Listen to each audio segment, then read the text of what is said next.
I call to order the meeting. Will the staff of the Secretariat please invite the government representatives to join us? This meeting will last for 4 hours, depending on the progress of the discussion. As usual, I will arrange for a 5 to 10 minute break halfway through the meeting. This subcommittee invited the public to submit written reviews on the Fire Services Registered Fire Engineers Regulation between June 24th and the 30th. The Secretariat received 9 submissions in total. These submissions have been uploaded to the LegCo website.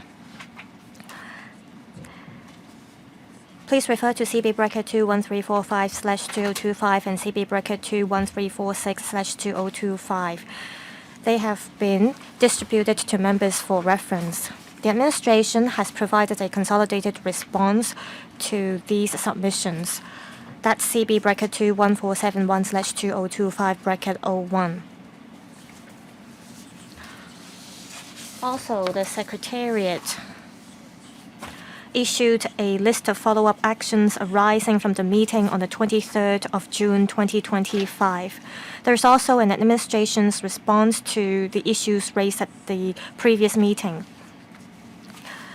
They are CB bracket 21403/2025 bracket 01 and CB bracket 21403/2025 bracket 02. The government representatives are seated. I now invite Mr. Howard Yam, Deputy Secretary for Security, to walk us through the 2 sets of papers. Members who would like to put questions to the administration, please press the Request to Speak button.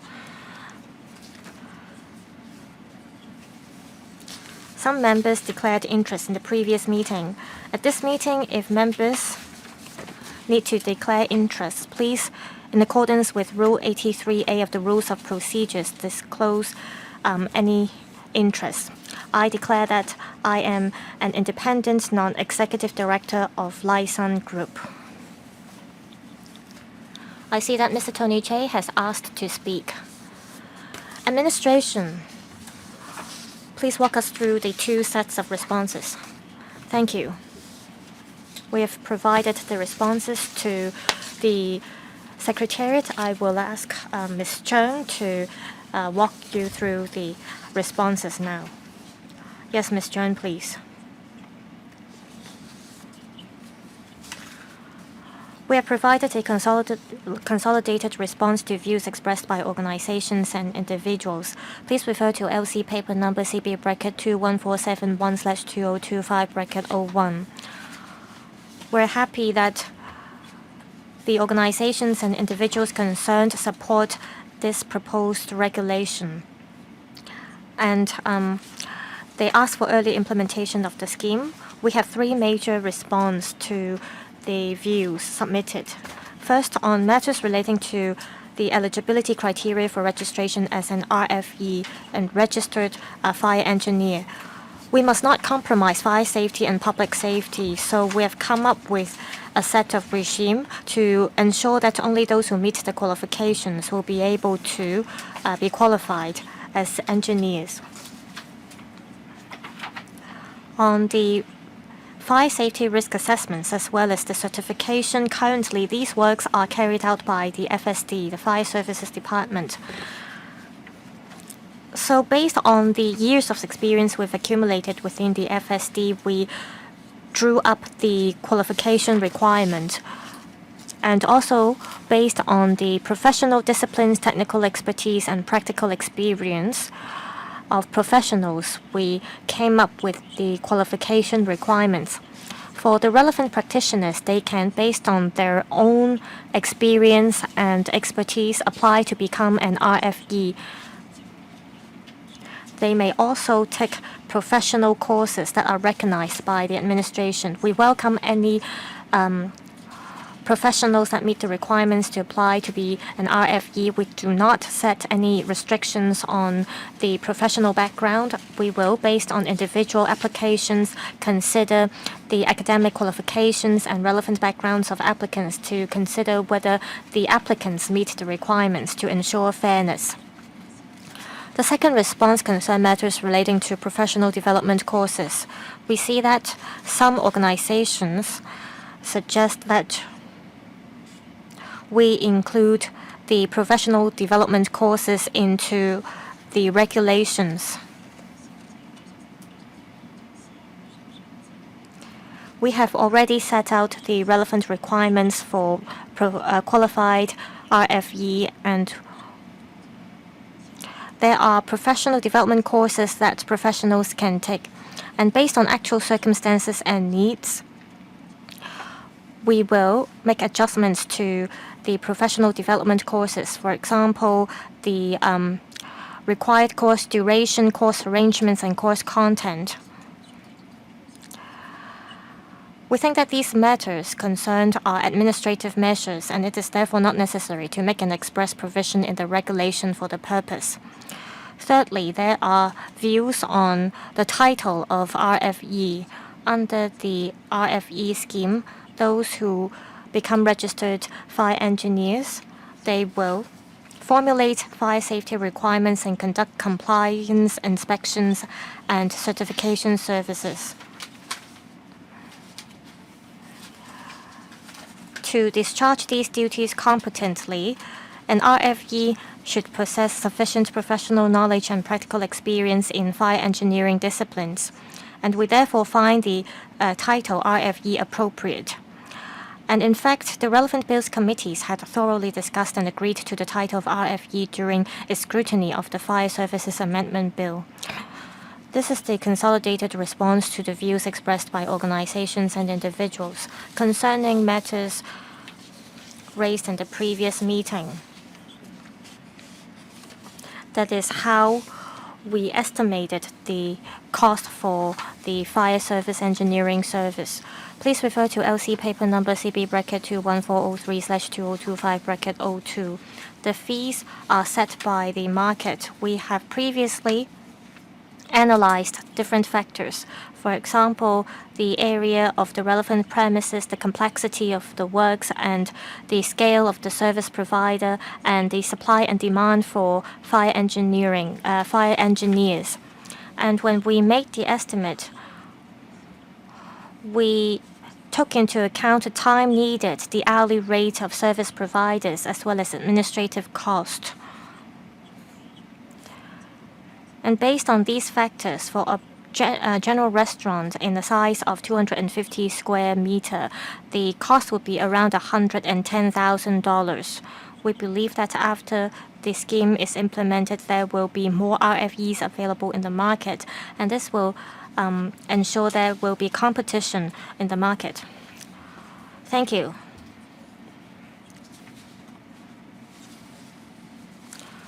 Members may now put questions to the administration based on the responses made by the administration just now. 5 minutes, including questions and answers. Mr. Tony Che.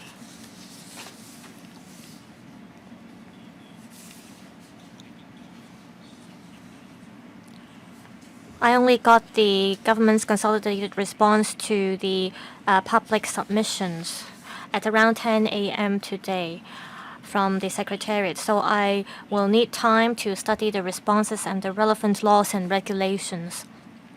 I'd like to reserve my right to put the relevant questions to the administration.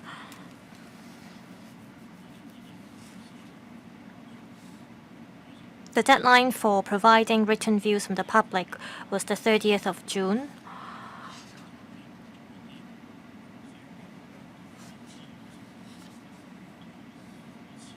So there was time for the administration to prepare the response. So please do not submit the response in the last minute. Please give us some time to study the information.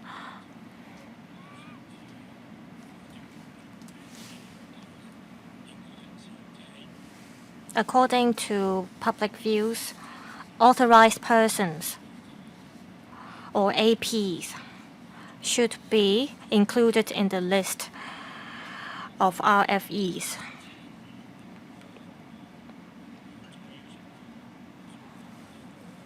Well, there will be top-up courses, and RFEs will be required to have 6 years of relevant experience apart from the academic qualifications required. Now, according to my information, there are about 1,500 APs, 1,482 to be precise. We have 1,119 APs, 113 engineers, 250 surveyors.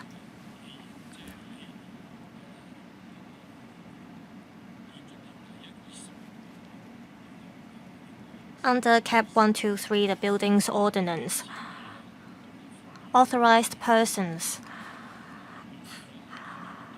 are held liable concerning certain fire service equipment and installation. I have to study whether there is a need to amend Cap 123. For example, will RFEs as well as authorized engineers have to submit building plans together, especially if the premises are used for a specific purpose?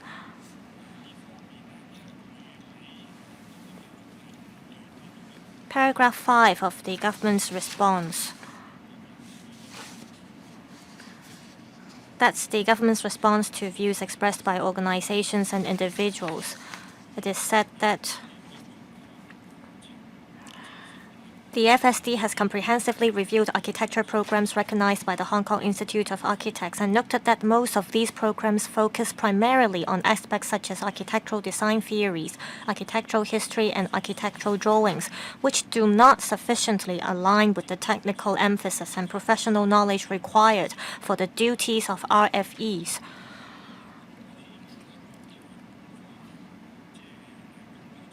Well, I hope that the administration can provide more detailed information on this.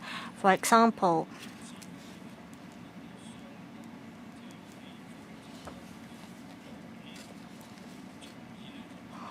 please provide information about courses provided for structural engineers as well as civil engineers to prove that these professionals will not meet the requirements.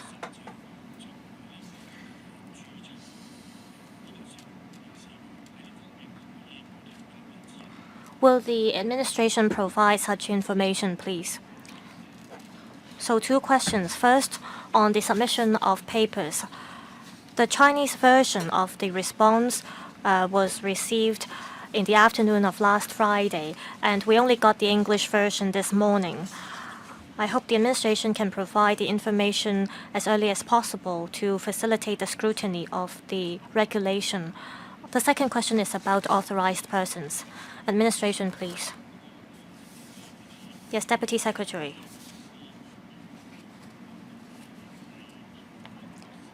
The purpose of implementing the RFE scheme is to provide an additional option for the market.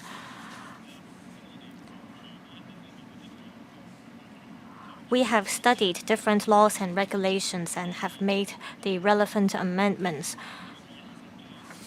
So the member just now asked if there needs to be an amendment to Cap 123. This scheme is just to provide an additional option for the market, and the FSD will continue to provide the services. So there's no need to amend the provisions of Cap 123. Also, as the member has pointed out,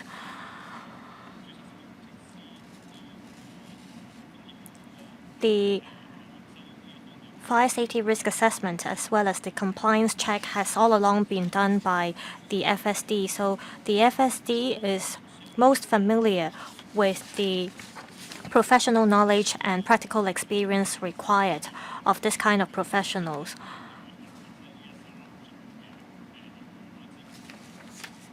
So we are not randomly rolling out the 3 paths for people to become registered fire engineers. The FSD has done a lot of work to learn about how these courses can help RFEs discharge their duties.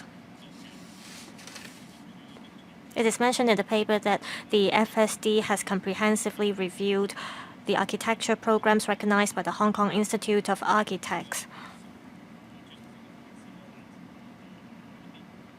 And we noted that the content covered by these programs are a bit different from the requirements of RFEs.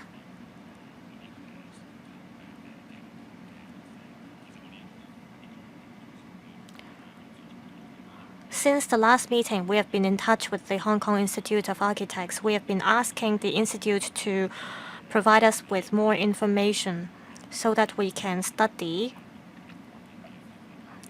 whether the programs cover the technical expertise or knowledge we require of registered fire engineers.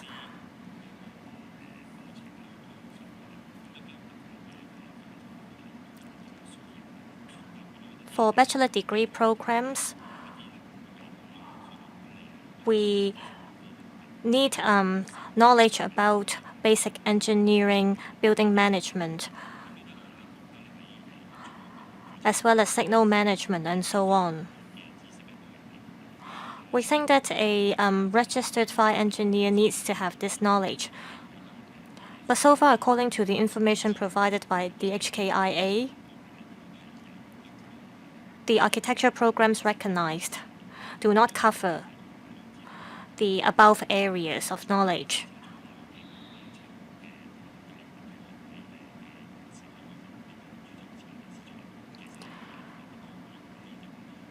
We ask professionals from a certain discipline to apply to be RFEs. And for professionals that have attained a qualification level that is higher than what we required, then they may still tender application. We will have a registration committee that vet the applications, and the committee comprises of representatives from the relevant professional sector as well as members of professional bodies. They will form a registration committee.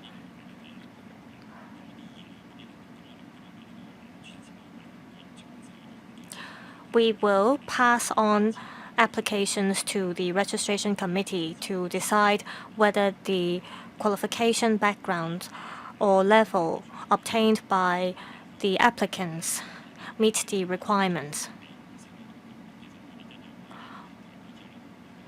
Even after the regulation is passed, if the HKIA is of the view that the recognized programs cover the knowledge we ask for from the applicants, they may still submit applications. Mr. Tommy Cheung.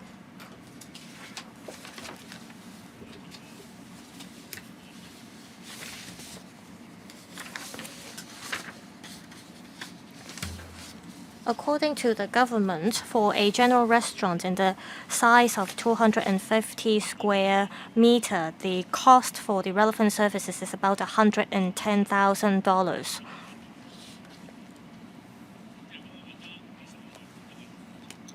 Say I engage a professional to provide the service and it costs me $110,000.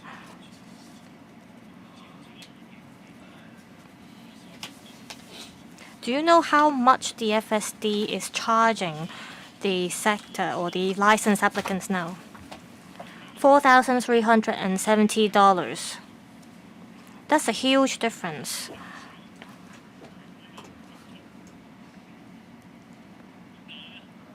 Well, with few professionals in the market, there will be no competition. But the price difference is so huge, so why would anyone engage an RFE to provide the service? Well, the FSD provides good service, and the service is sufficient. They have a performance pledge. So if you ask me, $110,000 versus $4,370. Well, of course, I do not object to this scheme, but please put this into record.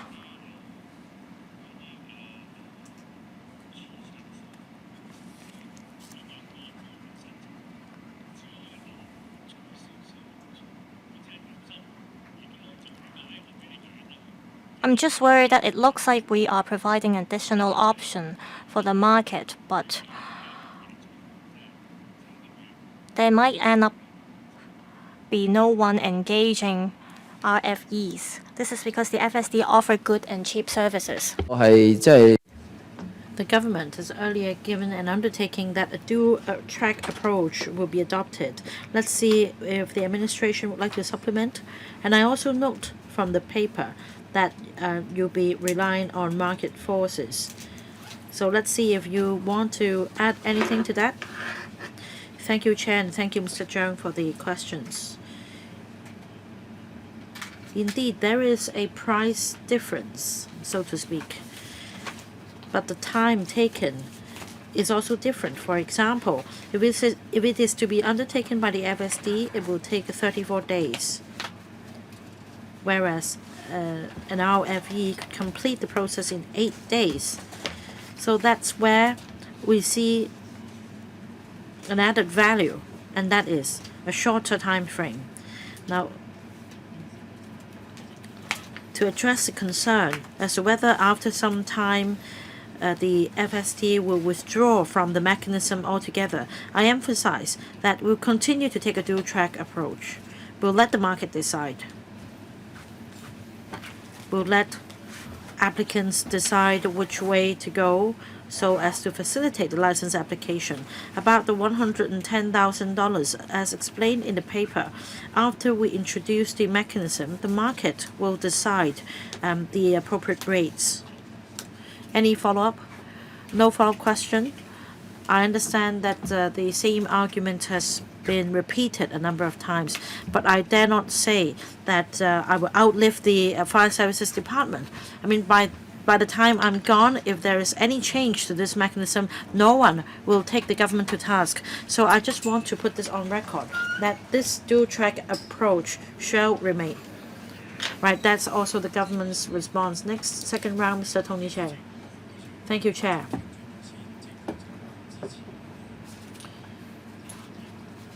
I'd like to follow up on the government's response to my comment. First, a point of clarification. Now, I've never accused the government of hasting things through. I believe that all the proposals are well thought out. I just want the government to provide more information for comparison.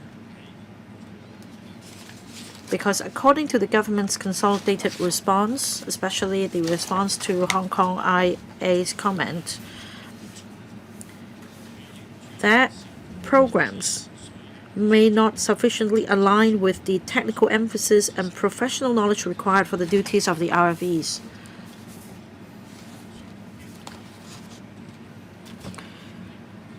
There shouldn't be double standards.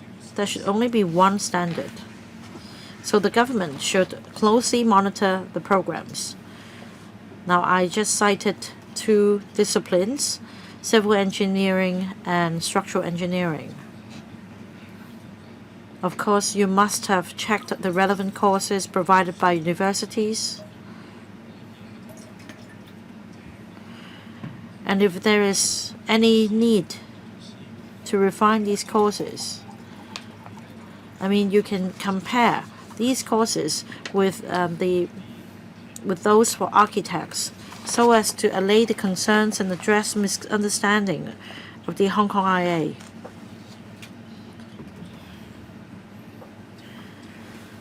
According to their comment, basically last year, it was agreed that these programs could meet the requirements of a basic engineer, and the agreement was made in August last year.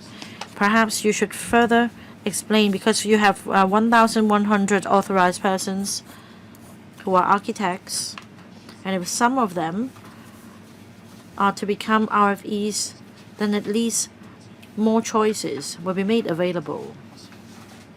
I'd like to have more information, and please submit the information at least a few days in advance of the next meeting so that I have time to read it through and perhaps seek views from the relevant institutes. Right.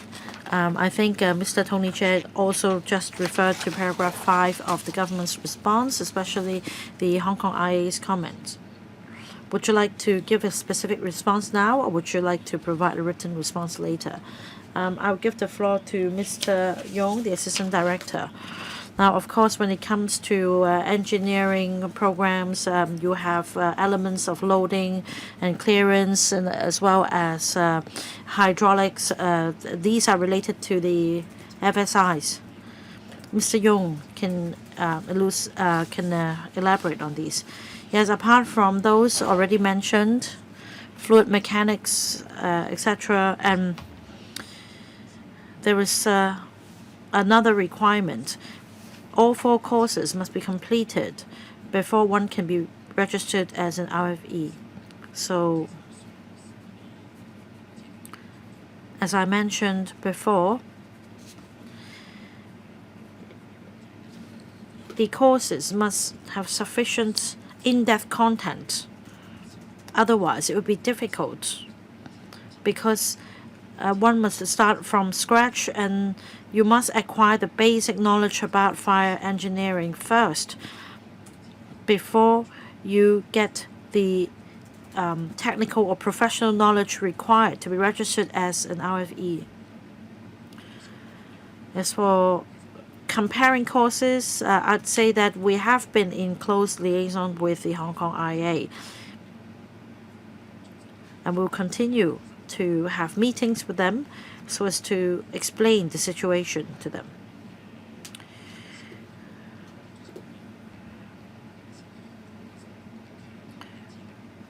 Now, some authorized persons and architects who are members of the Hong Kong IA may also have other academic qualifications that could meet the criteria, and they can apply to be registered as RFEs. There will not be any obstacle.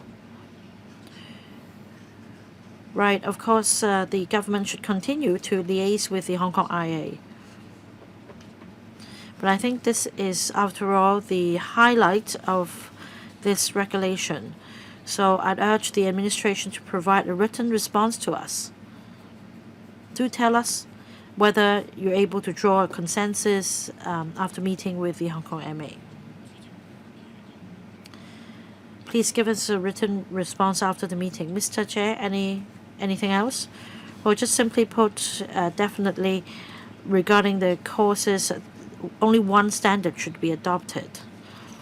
So I'd like the administration to tell me, for example, what courses offered by which universities that they have checked, and also the technical requirements for the RFEs. Give us this information and tell us how you will respond to the Hong Kong IA's concern. My other point is that if the courses or programs undertaken are not up to your standard, then that means in the future you will not consider their applications. So you are leaving them out. I think in your regulation you should spell out the courses or programs, and apart from that, there should be a 6-year experience threshold. Now, this threshold is quite high in my view. You need to come up with a stronger justifications why you think these professionals are not qualified, because for authorized persons who are mostly architects, they are responsible for building design. And they know about the FSD's fire safety requirements.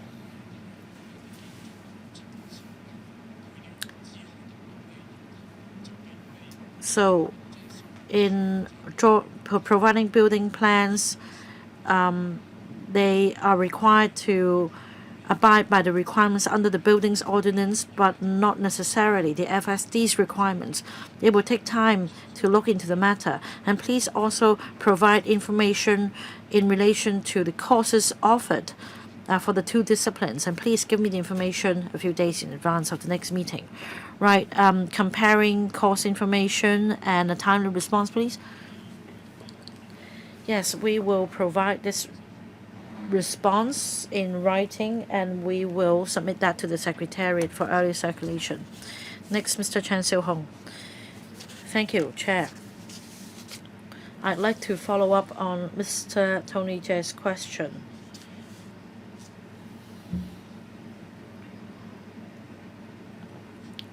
I think his question is reasonable. Earlier, we discussed the response of the sector after introducing RFEs, specifically whether there be sufficient APs to provide the relevant services. Now, number one, it will alleviate the FSD's workload. Number two, for restaurants, that is, they will have another option. And as for the pricing, you said this will depend on the market situation. Now, picking up on what Mr. Tony Che had asked, we have 1,100 architects in Hong Kong. Many of them should be qualified, in my view. Last time, you provided us with this table. Now, if you studied fire engineering, of course, you can apply straight away. But otherwise, if you have a post-secondary degree, or if you have,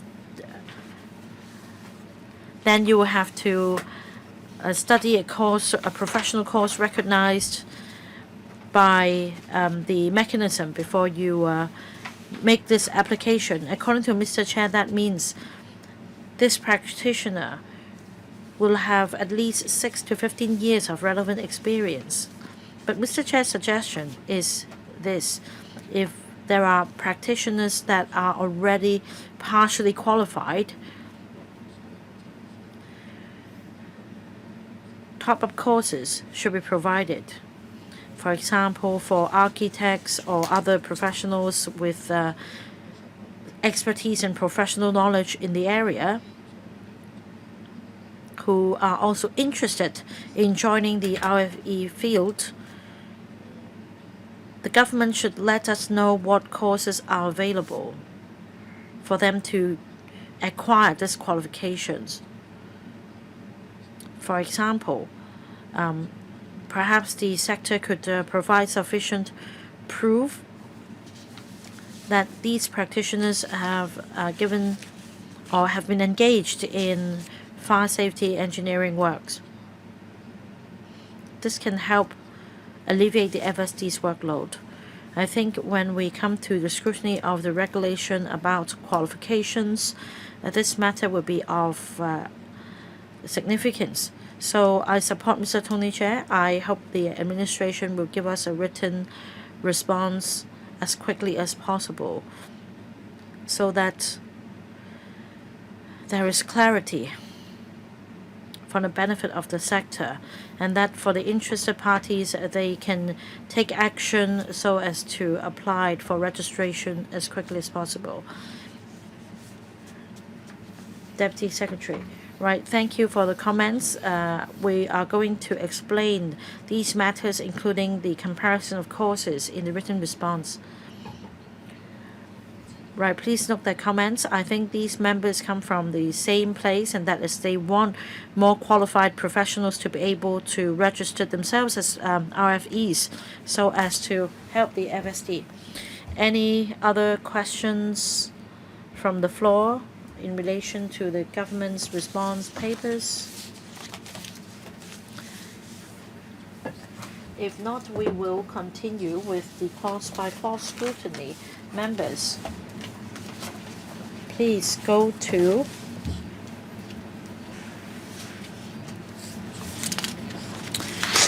the interpretation clause, CB bracket 2, 1104/2025 bracket 01, page 3. That is after specified incident. This is where we will resume our scrutiny. I will also ask the legal advisor of the subcommittee to remind us to discuss drafting issues if necessary. The government earlier also submitted their proposed amendments. That's CB bracket 21471/2025 bracket 02. For the sake of smooth scrutiny, I'd ask the administration to walk us through the proposed amendments as well. I will now invite Ms. Rebecca Zhang, Principal Assistant Secretary, to walk us through these provisions. Members, if you have questions, please press the button and indicate your wish to speak. And also feel free to comment on the English version of the regulation. PAS.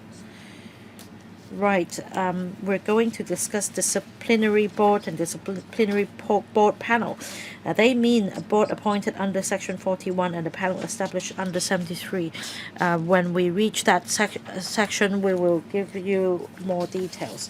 The next point is prescribed fees. Prescribed fee means a fee for the matter specified in the regulation made under Section 25(1) GBHA of the Ordinance.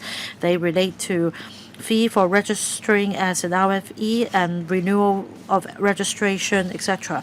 The next one is interview board and interview board panel.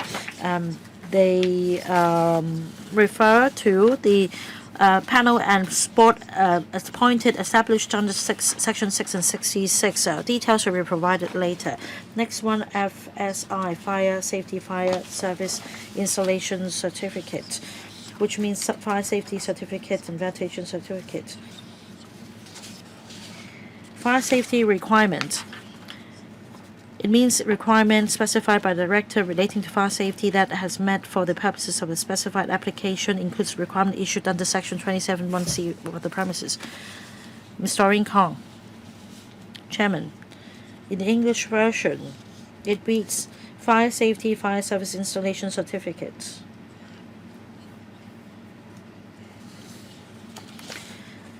There is a very short definition for this term, but in spite of that, the English reads in relation to, such as in relation to any scheduled premises means a certificate, and then in relation to other than those relating to.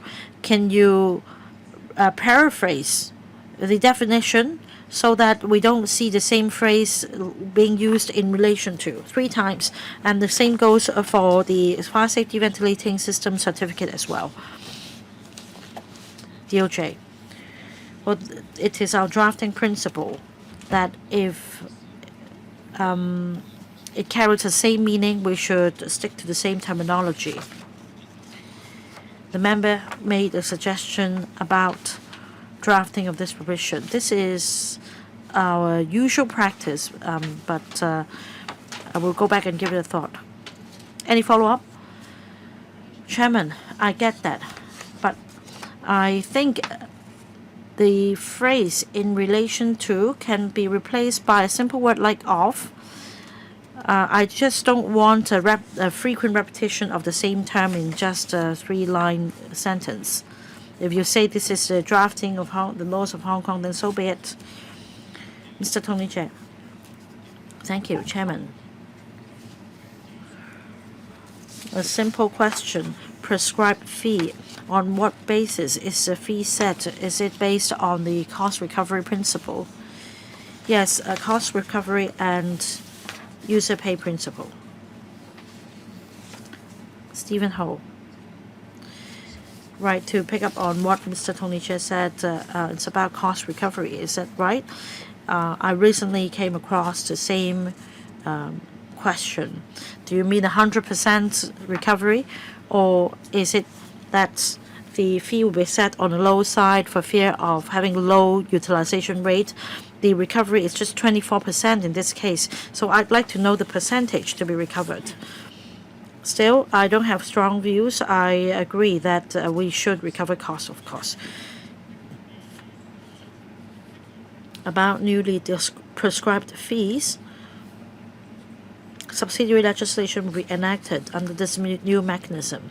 The subsidiary legislation will set out different fees, and definitely it will be 100% cost recovery. Mr. Ho. Yes, thank you. Let's carry on. Fire Safety Ventilating System Certificate means a certificate certifying the premises' compliance with all relevant fire safety requirements issued in relation to the premises relating to the ventilating system of the premises. And fire safety certificate means a fire safety fire service installation certificate or a fire safety ventilating system certificate. And then fire services member and removal order means an order under Section 48, Bracket 3b to remove the name of a registered fire engineer from the register, or b if the name of a registered fire engineer is removed from the register as a result of an order under Section 60. That order. Hang on, Mr. Kong. I'd like to ask about fire services member. It appears a lot of times.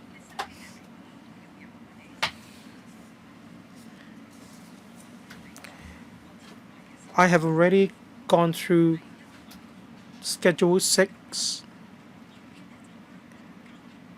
including ambulance officer and ambulance supervisor or ambulance superintendent.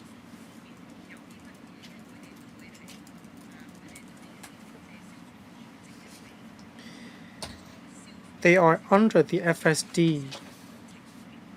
So I'd like to know, in the context of fire service engineering, what is the relevance?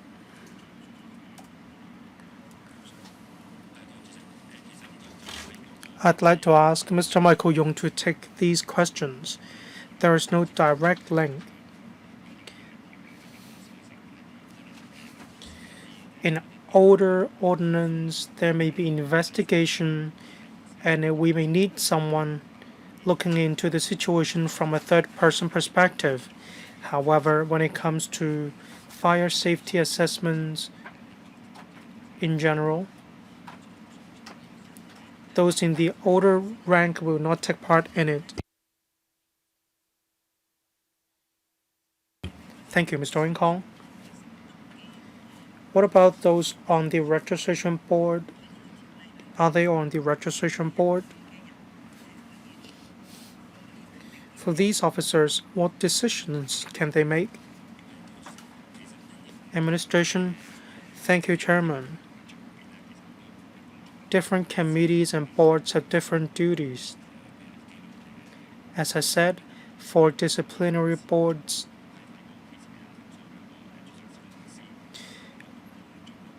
when a registered fire engineer is being complained about, then we will look into the situation and check whether there is any non-compliance with the COP. In this case, the Commissioner may assign different officers to the board to discharge such duties.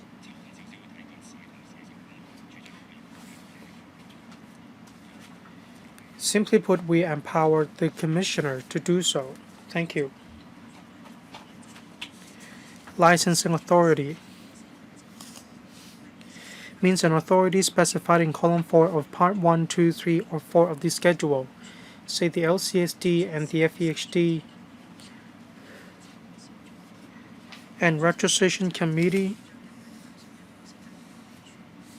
means the committee established under Section 62, Bracket 1. Registration committee then registered means the register established and kept under Section 91. Registered fire engineer means a person registered under Section 9, Bracket 6, including the RFE, ventilating system, risk assessment, fire service installation. These are the 3 types of registered fire engineers. Then we come to registered professional engineer. has the meaning given by Section 2, Brackets 1 of the Engineers Registration Ordinance. Registration card means a registration card issued under Section 9, Bracket 6b, 11, Brackets 8b, and 14, Brackets 1. Disciplinary offense. See Section 37 for the definition. Electronic Transaction Ordinance refers to Cap 553.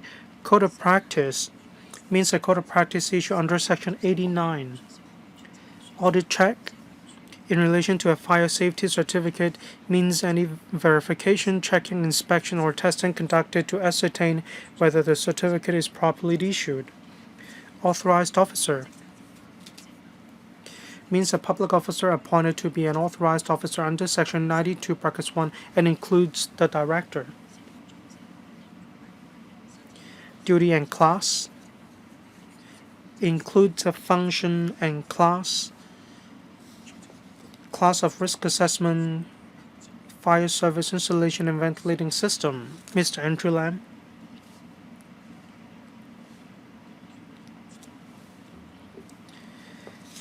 In Section 26, restrictions on carrying out of duties. If we keep expanding it, there may be issues.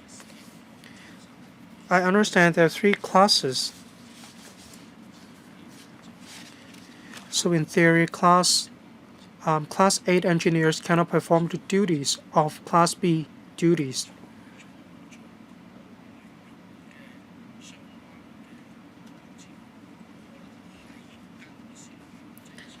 In a company, an engineer may have other functions or duties. Then, when we come to Section 26, there may be expansion or extension of the relevant provision. I'm afraid there would be such a case. Administration, thank you.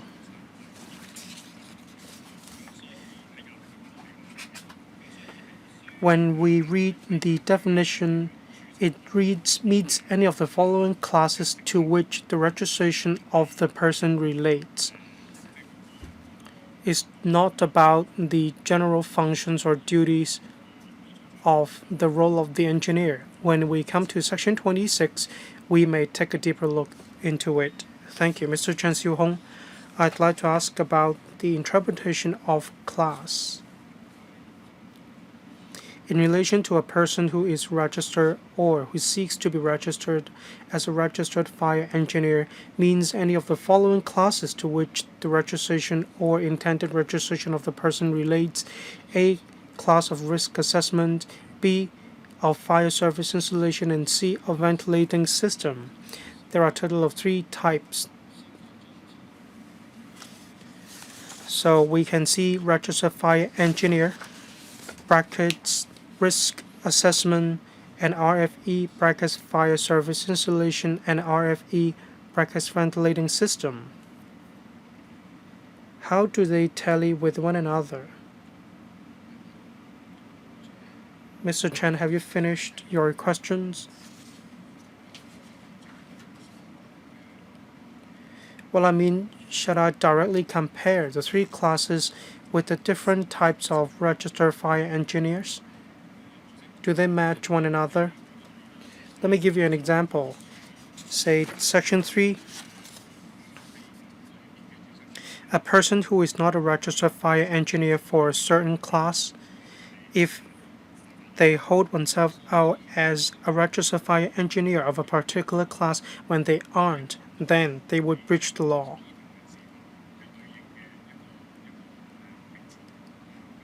It also serves to help us align different nouns in the provisions. Well, I understand when we come to clause-by-clause scrutiny, the word class would appear quite often. That's why it's key. It is possible that a registered fire engineer may register for 2 classes or 3 classes. In this case, how are you going to deal with it? In the process of scrutiny, As I mentioned on the last occasion, when someone is criminally liable to another offense,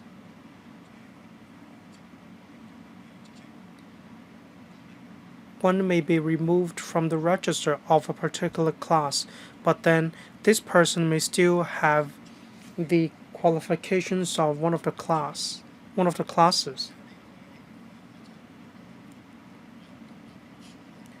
Do we look at these classes individually? I'd like to confirm my understanding.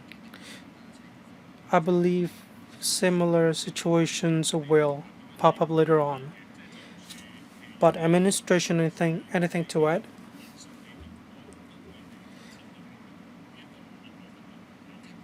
Well, we look at these classes individually. In other words, using Mr. Chen's case,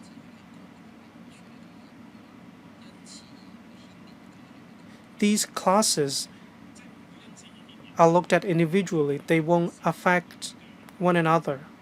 But there are some cases in which more than one class will be affected, but simply put, we look at these classes separately. When we get to that, we may discuss in greater detail. Thank you. Any more questions? No, let's move on to the next part. Ms. Rebecca Zhang. Thank you. Page 7, Part 2, Prohibitions on Certain Acts. First of all, Section 3, holding oneself out as a registered fire engineer. A person breaching this offense commits an offense and is liable on conviction to a fine at level 5 and to imprisonment for 1 year. That is Cap 409. You may refer to the offenses and penalties contained therein. Section 4, Prohibition on issue of fire safety requirements or fire safety certificates. A person must not issue any fire safety requirement or fire safety certificate for a specified application in relation to any scheduled premises unless the person is a registered fire engineer for the relevant class or is empowered. We have drawn reference from Cap 618. And a person who contravenes subsection 1 commits an offense and is liable on conviction to a fine at level 6 and to imprisonment for 1 year. Mr. Chen, I'd like to ask about Section 3, holding oneself out as a registered fire engineer. For those who have professional qualifications,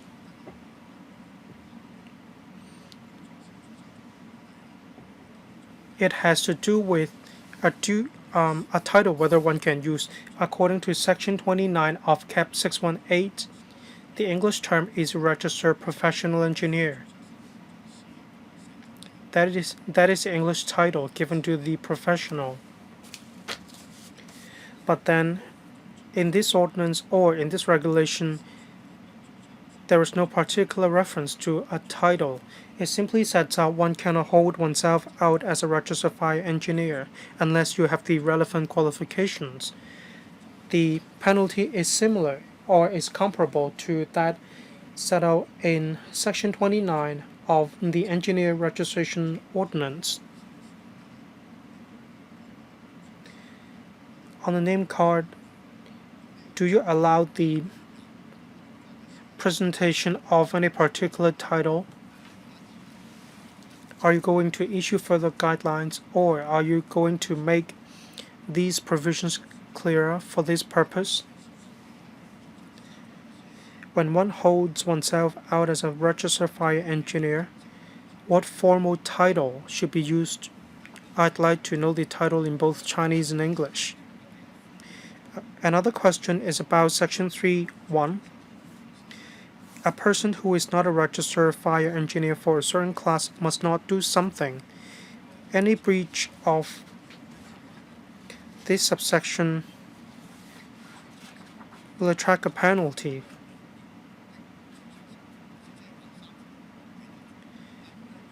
That is, a person who is not a registered fire engineer must not hold oneself out as any class of the registered fire engineer.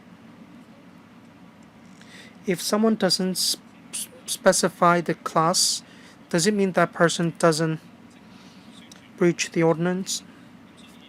Administration, well, it is set out one person must not willfully or falsely advertise or represent himself or herself as a registered fire engineer for that class or in a misleading title. Excuse me, you didn't specify a particular class or a certain class. Whether in Chinese or English, I can see the word class. When I read these two versions together, you need to take into account class together. I'm not sure if I understand it correctly. Probably the DOJ can share with us. Even if someone doesn't hold oneself out as a registered fire engineer of a certain class, as long as one holds oneself out as a registered fire engineer, then he or she is already breaching the offense. Is that correct? Well, there are many ways to mislead another person. As long as the presentation is misleading, one will be caught under Section 3 of the regulation. That's why we use the word misleading.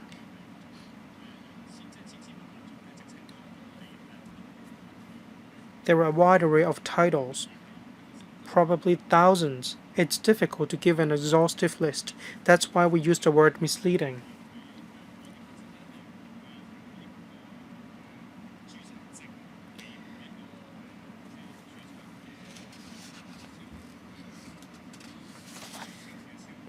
There is a registration card for registered fire engineers, and there will also be a register. That's why one knows very clearly which class of registered fire engineer a person belongs to. One would definitely be able to find the title he or she has.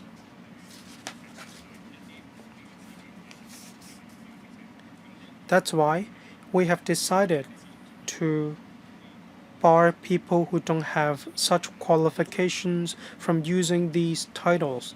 People may access the register online, so this should be very clear.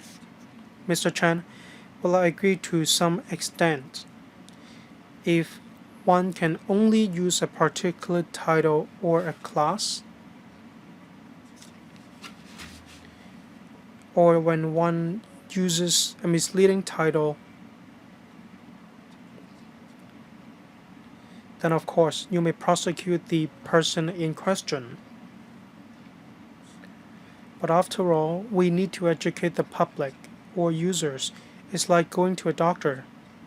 When in doubt or to play safe, just go to a registered medical practitioner. Likewise, you may simply go to a registered fire engineer on the register. Any brief response? Thank you. Definitely we will conduct publicity. We will also make sure people can verify the qualifications of the professionals. Thank you. Mr. Tong Li-Te? Thank you. My doubts are similar to Mr. Chen's.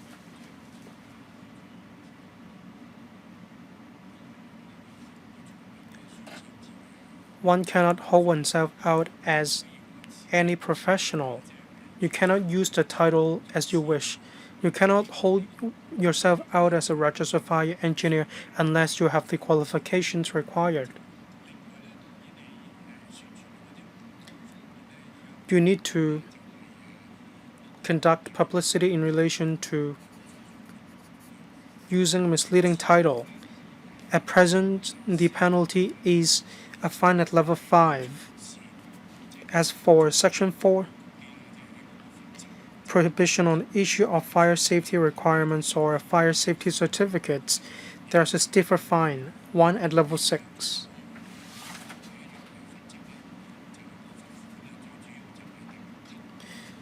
As we can see, the fine is pitched at level 6. Is my understanding correct? When one does something when he or she isn't supposed to do something, then one will be liable to a fine level 6. The level of deterrence is different. Thank you. Mr. Howard Gam, we have drawn reference from the Engineers Registration Ordinance when we prepared Section 3. The penalty is a fine level 5 and imprisonment for 1 year. In relation to Section 4, that is a fine at level 6 and imprisonment for 1 year. We have drawn reference from another ordinance, that is the Lifts and Escalators Ordinance. That's why we have drawn reference from the ordinance I just now mentioned, and it comes with a stiffer penalty. Thank you. Mr. Tony Che. That means one cannot use the title of registered engineer inaccurately, otherwise you will commit an offense. Right. If you look at the last part under Section 3,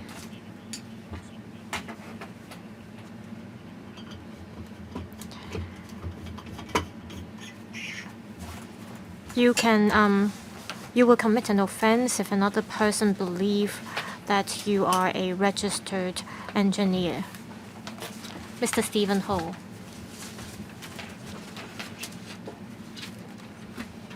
Let me give you an example.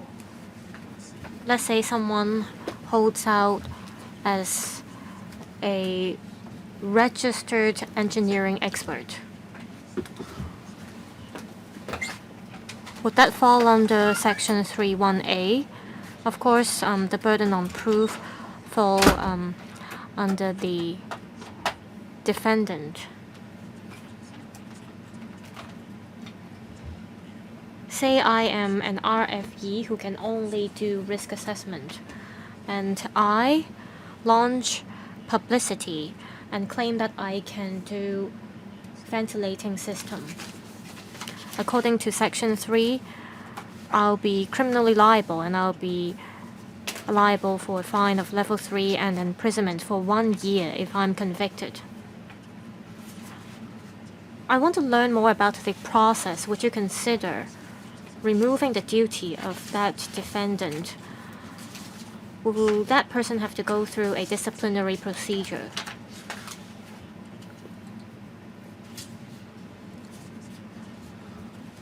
And will that person only be able to carry out, for example, risk assessment only, or can that person carry out duty for other types of RFEs? Deputy Secretary, say you are an RFE for risk assessment.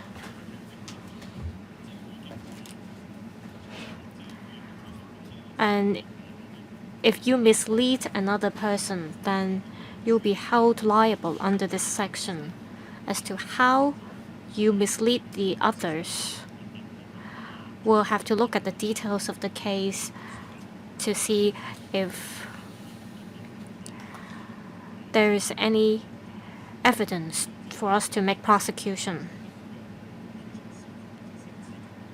Say, I do not have the qualifications to be a registered fire engineer, but I mislead others to believe that I have the qualification, and it is reasonable if I'm imposed a level 5 fine or a 1-year jail term. Say, for example, there is an RFE for Class A, and he misleads others to believe that he is an RFE for Class C. Is there a mechanism to, for example, revoke his license? Or will you simply impose a fine or a jail term on that person?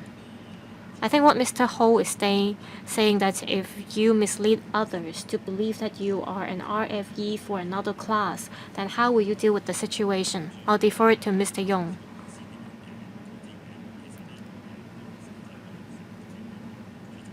When an applicant has successfully registered as an RFE, we will issue a registration card to that applicant. And on the registration card, it will clearly set out what class of RFE the person is. And on the guidelines, will spell out clearly how the RFE should hold himself out to be. We ask RFEs to stick to the codes of practice, to specify which class of RFE they are. If they do not follow, that will be against the law. I'm asking about the penalty. Say an RFE for Class A misleads others to believe that he is an RFE for Class C. That's dishonesty. Will you revoke or suspend the license of that RFE? So what will that RFE go through? Well, according to the regulation, there will be a disciplinary proceeding. We ask the disciplinary board to scrutinize the case. If the case is serious, which warrants the removal of the RFE's title for Class A, then we will do so. Next, Dr. Lo Wai Kwok. Part 2, Section 3.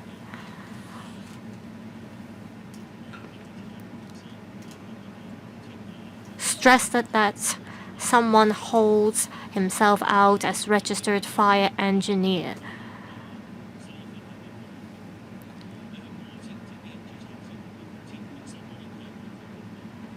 I think the fact that you falsely claim yourself to be an RFE by itself is a crime.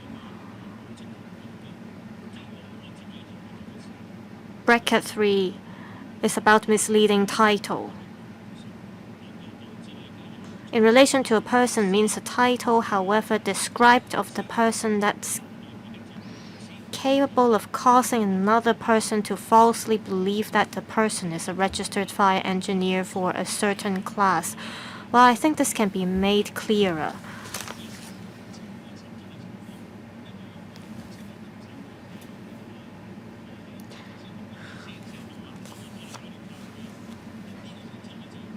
Say I mislead others to believe that I am an RFE for another class. It's already a crime. If you include the phrase for a certain class here, it might give people the false impression that if you don't specify which class of RFEs you are, then it's not against the law, even if you mislead others to believe that you are a certain class of RFEs. Administration.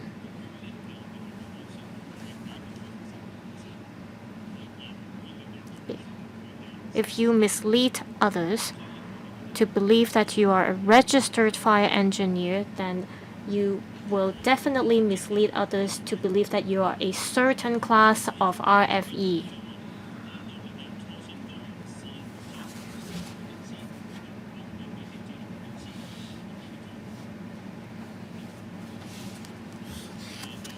I think you can do away with the phrase for a certain class here.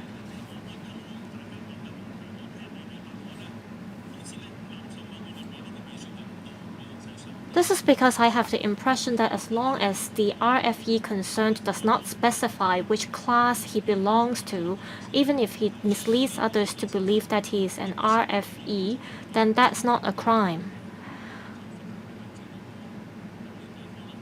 Well, members of the general public may not know what classes of RFEs there are. So as long as you mislead others to believe that you are a registered engineer, that should be a crime already. Well, administration, please think about it. I think by adding a certain class, it might pose certain restrictions to this part of the section, of the regulation. Mr. Chen Xiu-hong. I thank Dr. Lo Wai Kwok and Mr. Stephen Ho for asking follow-up questions based on my previous questions.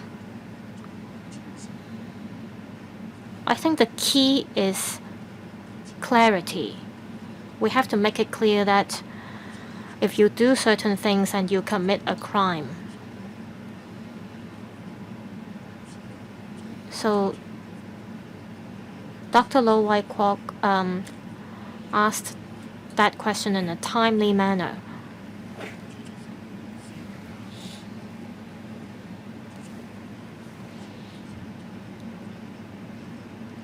Whether you are an RFE or you are a specific class of RFE, as long as you mislead others, you will be held criminally liable. I think that's the idea. So please think about it, and we want to hear from the law draftsman in the next meeting. Administration, please think about this. I think you can be more precise in terms of how you draft the provision. Well, if there are no further questions, administration, please move on. We're now at part 3.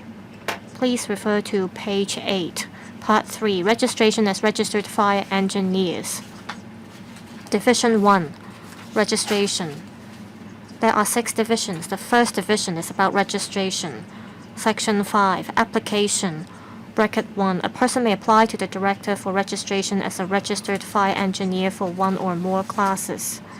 There will be an interview board, and the details of the board will be set out in Section 69 to 72. Section 7, interview.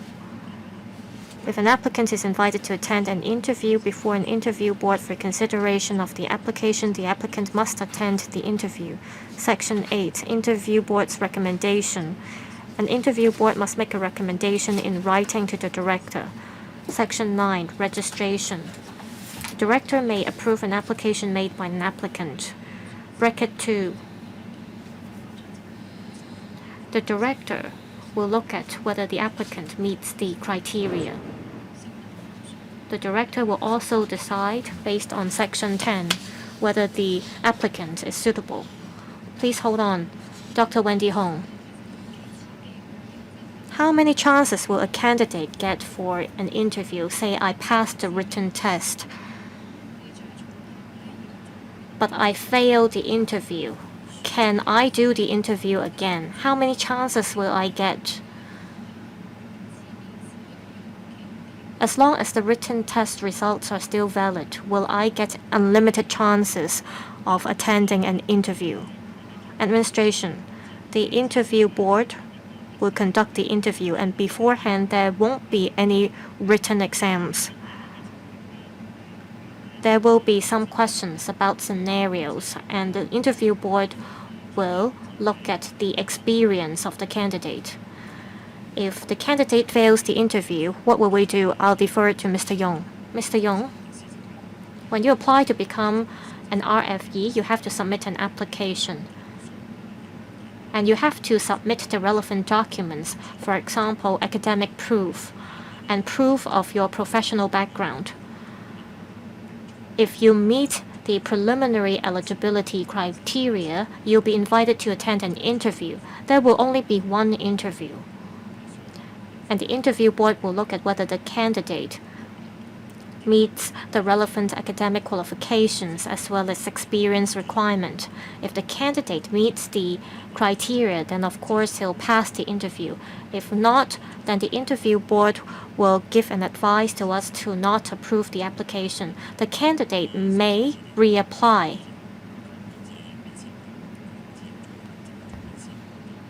So it's not that once you have submitted the application, you can attend an unlimited number of interviews. Well, but the candidate's qualifications will remain unchanged. Will you ask the candidate to still submit the applications again if he fails the first interview? Say I am from an engineering background. The next time I apply, I may have lost my qualification. So we have to look at the candidate's work experience over the past few years. The first time you apply, you may be engaging in works related to fire engineering. If you fail this interview, afterwards you may have changed jobs. So we'll have to look at the experience again if the candidate reapplies. Does that mean the candidate will be able to submit an unlimited number of applications? Will there be any restrictions in terms of how frequently a candidate can submit his application? Well, we currently don't impose any restrictions, but there is an application fee incurred, so I believe candidates will take this into consideration. If a candidate has the qualification unchanged, and if he reapplies, then he may still fail the interview. So how often will you hold the interview? Do you have any thoughts about this?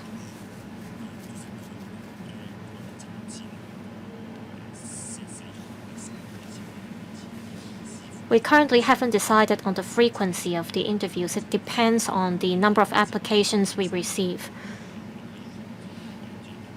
We invite members of professional bodies and representatives from the academia to sit on the interview board, so the interviews won't be held too frequently.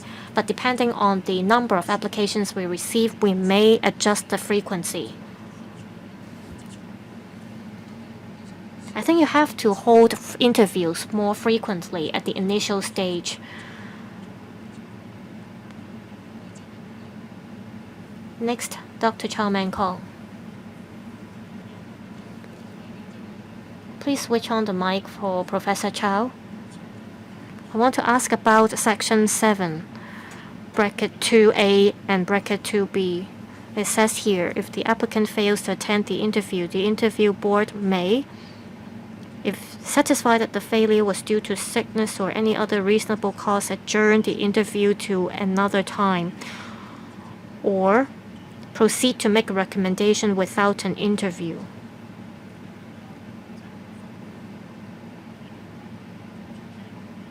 If you simply state that the interview board will reject the application regardless, would that be clearer?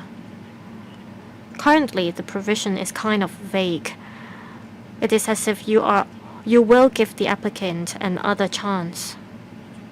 I have the same question actually. In any other case, proceed to make a recommendation without an interview. Do you have to include this part in the section? Deputy Secretary, the interview board will not directly reject an applicant.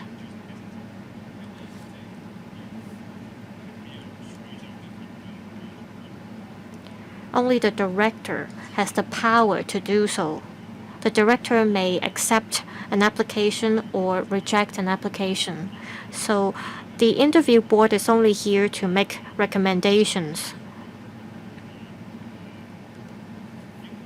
If for certain reasons the applicant fails to attend the interview and the interview board still proceeds with the application, then the board will make a recommendation. Professor Chow, well, this gives people the impression that even if you do not attend an interview, you may still have your application accepted.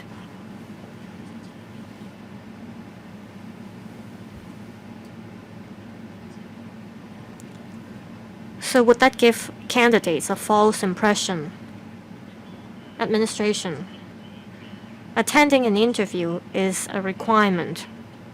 The interview board has to do a lot of work. They have to look at the candidates' academic qualifications, work experience, as well as their technical expertise. We won't give people the impression that even if they do not attend an interview, they will be able to get the registration. So I think the drafting is appropriate here. Professor Chow, there may be candidates who submit all the documents and they directly get a letter from the administration saying that their applications are approved. Will there be such a situation, administration?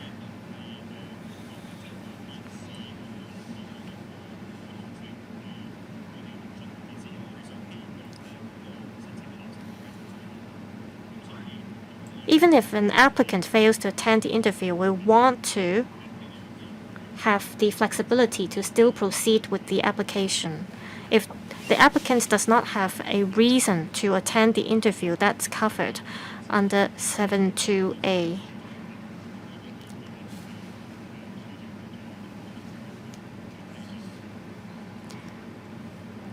And the director will have the right to approve or reject the recommendation made by the interview board.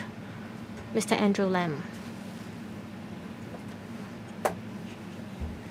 I want to ask about Section 9, bracket 1A and B. The director may approve or refuse an application.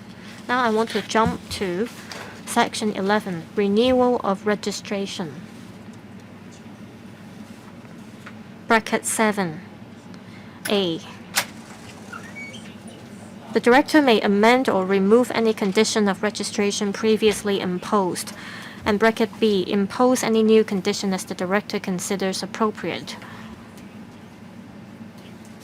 Now, going back to 9 bracket 1, it doesn't specify that the director may impose additional condition. So I think that you should add in this part to make it clearer. And also, what kind of conditions or additional conditions the director may impose. Administration. Thank you, Chair. Thank you for the question. In 9 registration, we also consider the need to impose certain conditions when approving registration applications. And that's in 9.5. On approving the application, the director may impose any condition considered appropriate. So, the conditions we have in mind would apply to all classes of RFEs, including CPD requirements, the need to comply with, say, guidelines, and it's not conditions to be imposed on individual applicants. CPD should be something in the continuous tense, right? Right, continuous professional training. That would be one of the requirements after the registration comes through. The RFE will be required to undergo certain hours of continuous professional training. Mr. Yong can supplement. Right, we do have similar requirements for the engineering professionals. So, in approving applications, we will impose conditions. Say the registration period is 1 of 5 years, and we will specify, for example, the number of hours of continuous professional training to be undertaken in a 5-year period. Right, this is entirely all right. I just want to raise one point. This is your drafting style is not a matter of right or wrong, but the way you've drafted this provision seems to suggest that this applies to individual applicants. But in theory, as you explained, it's not for individual applicants, right? Perhaps you should set out clearly in your guidelines in the future. And then bracket 6. The registration card will be issued upon the payment of the prescribed fee by the applicant. Is there a timetable? I don't see this being spelled out in the regulation. So after the applicant has paid the prescribed fee, you must issue the registration card. But is there a time frame? The second question is this. What card are we talking about? Because if we go to 14 bracket 1b and then bracket 2b, it says if the original card is in hard copy form. Now the sentence starts with if.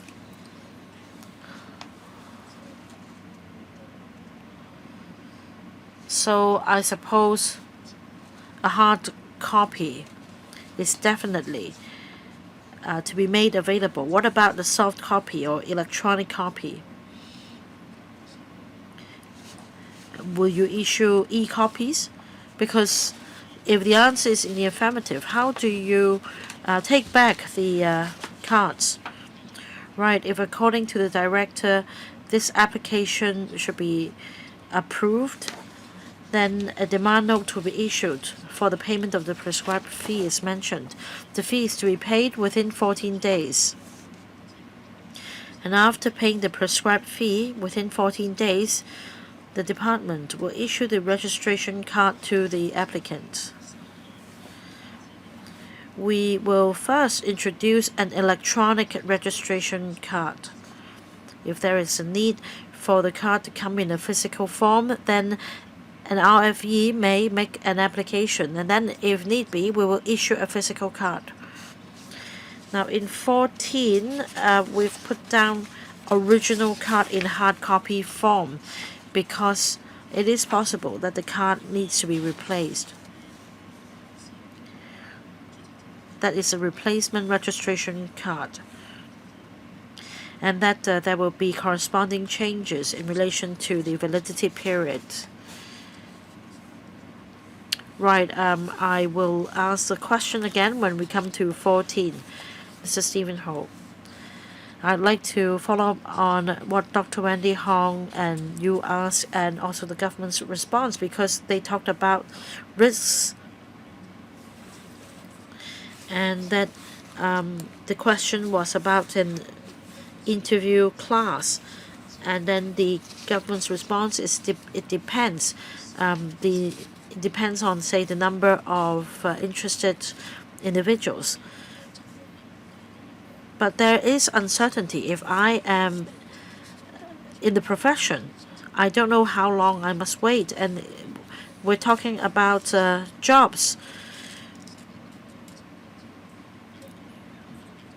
To ensure that succession problems can be addressed, you should make sure that people know about the class size. Is it a class of 50 or 20 or 100? Because otherwise, you could say that you don't have sufficient enrollment and there will never be a class for interview. So you need to give this information to the sector to promote and attract new blood to the industry. Well, at the outset, when the RFE mechanism is introduced, we'll definitely do as much as possible and as quickly as possible so as to recruit a sufficient pool of RFEs. I'll give the floor to Mr. Yong to talk about the timetable.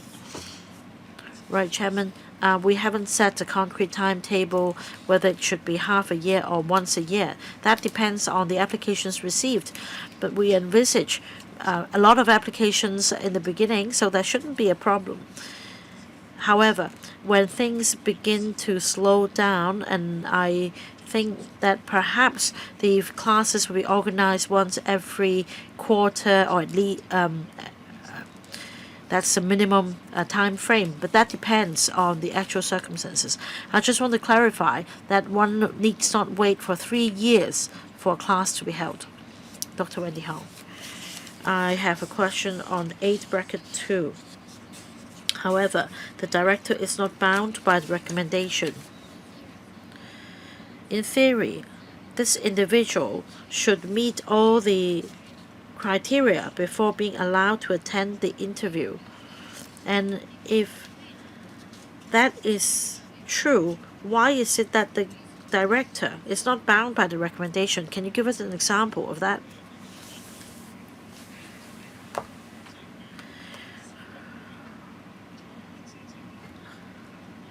In short, after going through the interview process, the interview board may then make a recommendation, and then there may be changes, and the director, therefore, is not bound by the recommendation previously issued. The second scenario is that the director must ensure that this person is a fit and proper person to be registered. The interview board, however, may be more focused on the technical and professional knowledge of the candidate. So we want to give the director the residual power that he's not bound by the recommendation. So objectively speaking, let's say I may get a pass in the interview, but I may not get registered in the end, because the second consideration is equally important, and that is a fit and proper person, as we scrutinize the subsequent provisions. My next point is about Section 9(7), earlier removal of name from the register.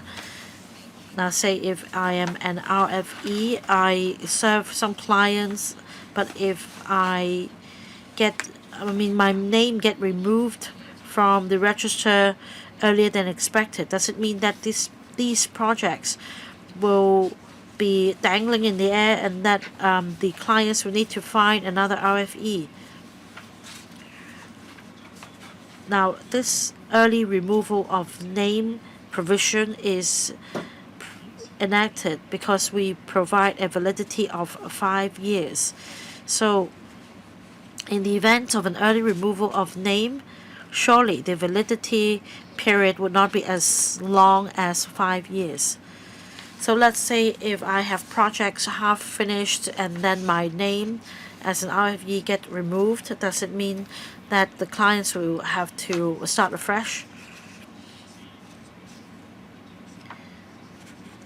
Now, if that RFE is no longer a registered personnel, then the RFE in question will not be able to complete the relevant project. So that means the project will fall on another RFE. Let's say a company may have several RFEs and the other RFEs can stand in. Next, Mr. Andrew Lam. I have a follow-up question. I wanted to wait until section 15, but I better raise it now. Let's say after the name has been removed, another RFE will take up its work.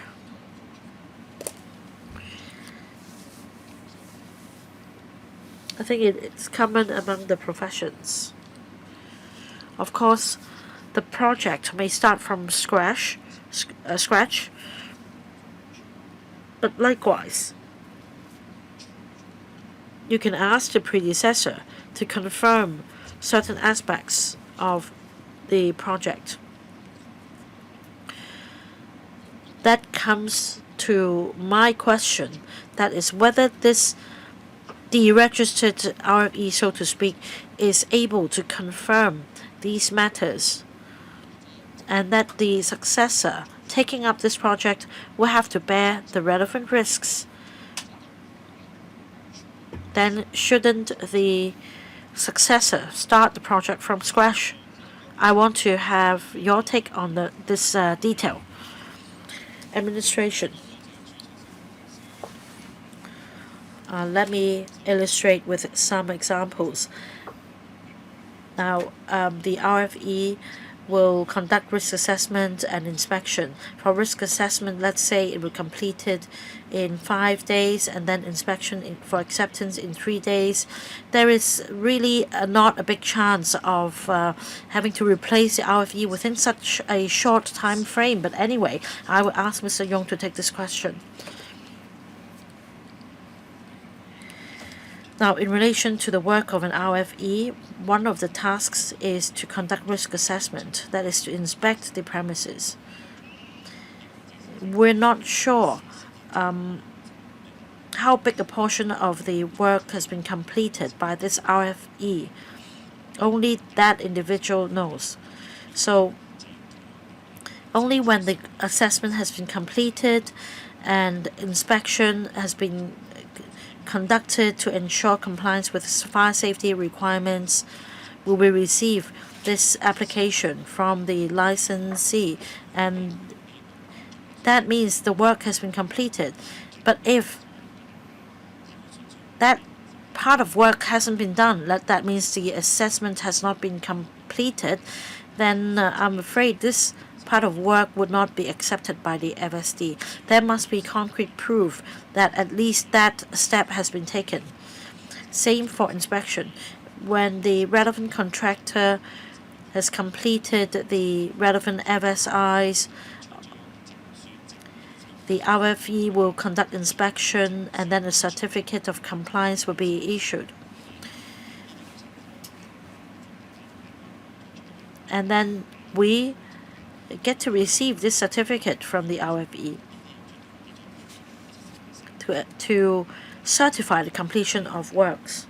So that means when we receive the certificate, this project will fall within the 70% scope in which audit will be conducted at random. As for fire safety requirement, the inspection rate is 100%. So definitely the FSD will follow up on the matter. However, before even this certificate is issued, it's impossible to prove how much work has been completed, and that's why we say this work cannot be passed on to his successor. Mr. Andrew Lam. A point of clarification. Let's say if an RFE in his own capacity takes up a project, then as you've explained very clearly, a clear line can be drawn. Work is not completed until documentation is provided to the FSD. But there is a chance that this may happen.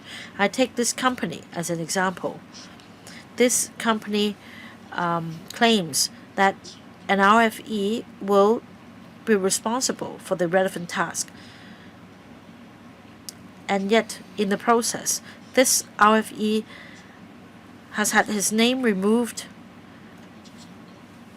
What happens is that somebody from the same company, who is another RFE, will take up this job.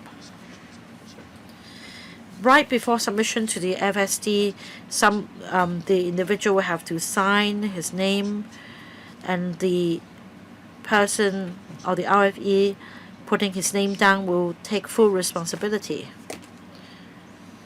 So, contract-wise, this matter will be handled in a different way. But under this framework, we need to be mindful that the FSC appending his signature in the end is not the original.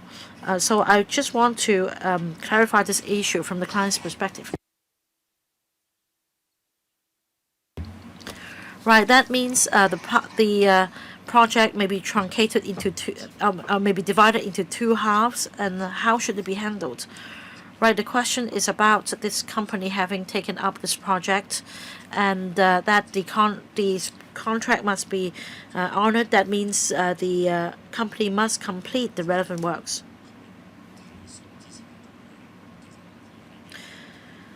About the successor taking up work from the original RFE, well, according to the regulation, this RFE will need to conduct inspection or assessment in person, or that somebody may be delegated to do the same under his supervision. So, in other words, by appending the signature in the document, the RFE will take full responsibility. The RFE must conduct the inspection and assessments in person. Clear? Next, Mr. Tony Chair. I'd like to follow up on what Dr. Wendy Hong said about Section 8, Bracket 2. Now, if we go to Section 6, it says that on receiving an application made under Section 5, the Director may appoint a board to consider the application. The next section is about interviews.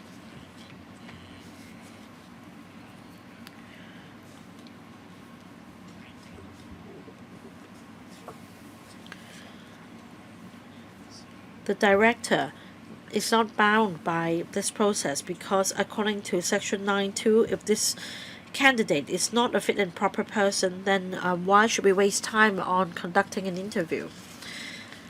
Section 9.2 sets out two criteria. Is it exclusive? Is it exhaustive, or is there another criterion? Because if we go to bracket 3A, it says the Director must give the applicant written notice of the intention and reasons for the refusal.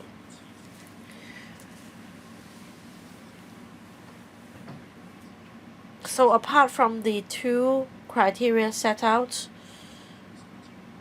perhaps more details should be provided so that those not fit and proper should not apply in the first place. Section 10, 2B. Whether the applicant has committed any misconduct or neglect in a professional aspect. I suppose you've talked to the relevant institutions.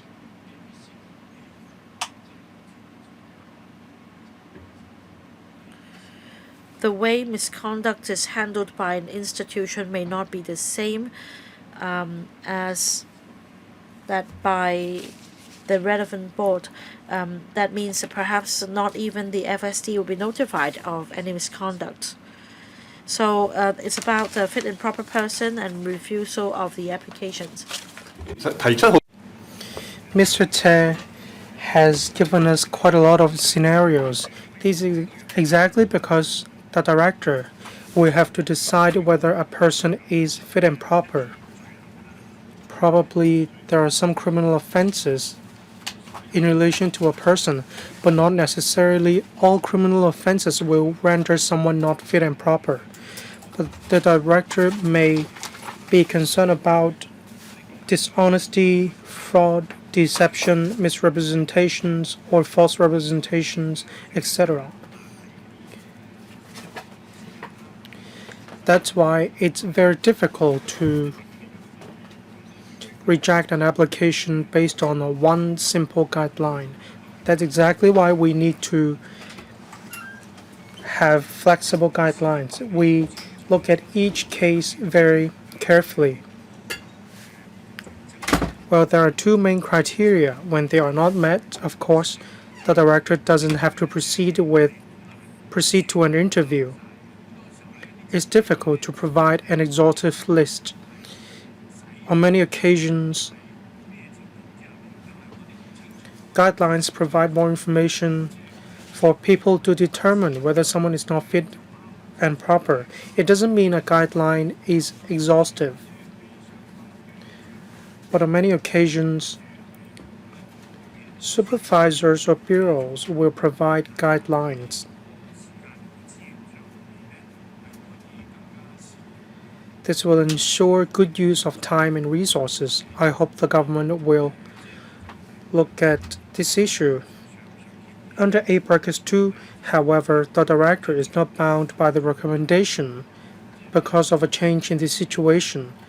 But you shouldn't give the public the impression that whenever you file an application, there will be an interview. But then the director doesn't follow the recommendation of the interview. This is not quite good. This is also a waste of time. Well, I mean, this is the impression given to me and it's my view. Thank you. Administration, any clarification? Thank you. Thank you, Mr. Tony Te, for your questions. We understand application involves some costs. When it is very clear that the application shows that the applicant is not fit and proper, then outright we will reject the application from the start. Thank you, Mr. Tony Te, for your reminders. Yes, indeed, this is exactly what we will do. In relation to the recommendation of the interview board, it carries a lot of weighting. It doesn't mean the director will not take heed of the recommendation provided by the interview board. There's a lot of qualification vetting, work proof, assessment, and so on. So definitely the recommendation given by the interview board carries some weight. Probably you may provide us with examples telling us what you would not take into account. Administration are going to provide any examples? Well, we'll consider it. Thank you. Probably by way of internal guidelines. Thank you. Please continue. Thank you, Chairman. Just now, members asked about Division 1 registration. There's been ample discussion. I'd like to move on to Division 2 renewal. Please refer to Division 2 starting from pages 12 to pages 14. In accordance with Section 11, a person who is registered fire engineer may apply to the director for renewal. The director may consider approving the application or, according to Section 11, Brackets 4, The director may consider it inappropriate to approve the application if the director is not satisfied that the applicant meets both of the criteria referred to in Section 9, Brackets 2A and Brackets B. The procedures are the same. If the director intends to refuse the application in accordance with Section 11, Brackets 5, the director must give the applicant written notice of the intention and reasons for the refusal, and must not refuse the application until the expiry of a 30-day period beginning on the date immediately following the date of the notice. And if the applicant makes any representation in the way specified in the notice within that period to support the application, the director must consider the representations before making a decision on the application. If the director approves the application, the director may amend or remove any condition of registration and impose any new condition as the director considers appropriate. Can I go back to Brackets 2, Brackets B? It has to do with renewal of registration. In the course of policy discussion, I raised this point as well. Right at the beginning of the process, the FSD conducts random checks at a ratio of 70%. During the process, when neglect is identified, how are you going to deal with such situations? Let's not call it breaking the law. Let's call it neglect. In the consideration of renewal of registration, will you take that into account? Whenever there are any concrete cases, you will record it, and you will also let the director know. Is that the case? Do you have any concrete indicators? Say what kind of non-compliance? Then you will remove the name of the RFE from the register. You don't have to wait until the RFE in question applies for renewal of registration. I'd like to give the floor to Mr. Michael Yong. Thank you. In random checks, when we identify cases of non-compliance on the part of the RFE, we will act in accordance with law. However, in the case in which the RFE doesn't comply with the COP or guidelines, then we will refer the case to a disciplinary board. Then the board will take into account the gravity of the non-compliance before they decide on the penalty afterwards. If, for instance, the RFE doesn't use a specified form to make any report or any late report of a change in matters, then there may be warning or reminders given by the disciplinary board. However, when it comes to more serious cases, for instance, when the RFE doesn't act in accordance with the procedures, so much so as to affect the safety of the works, the disciplinary board may take into account the gravity of the situation to remove the name of the professional from the register. Say, the removal of the name could be permanent or could last for 3 months. That is the existing arrangement. Thank you. Ms. Andrew Lam? Yes, that is very clear. Thank you. You may continue. Well, excuse me, Mr. Chen Si-hong has just now pressed a button. Thank you, Chairman. I'd like to ask more about the renewal of registration, and I'd like to ask about approval. The renewal of registration is different from first-time application.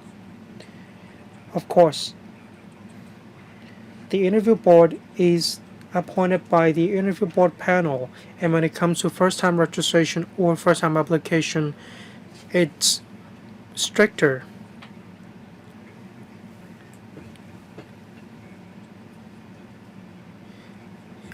On what basis do you approve the renewal of registration?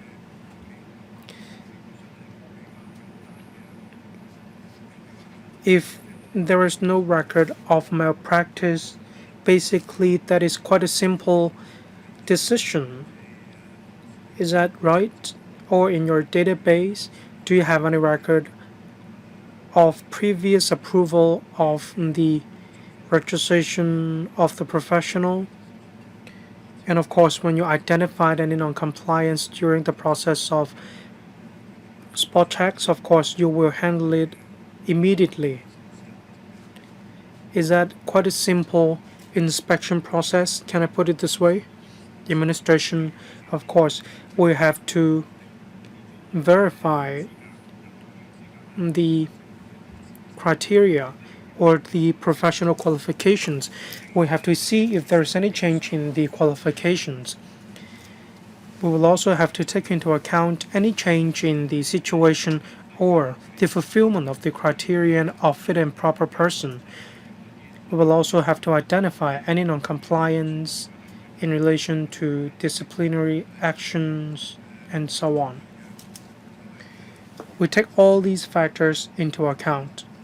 Thank you. Mr. Chen, well, I understand that this has been the standard practice. You identify any change in the situation. However, in the case of a registered fire engineer, that fire engineer may be a member of the Hong Kong IE.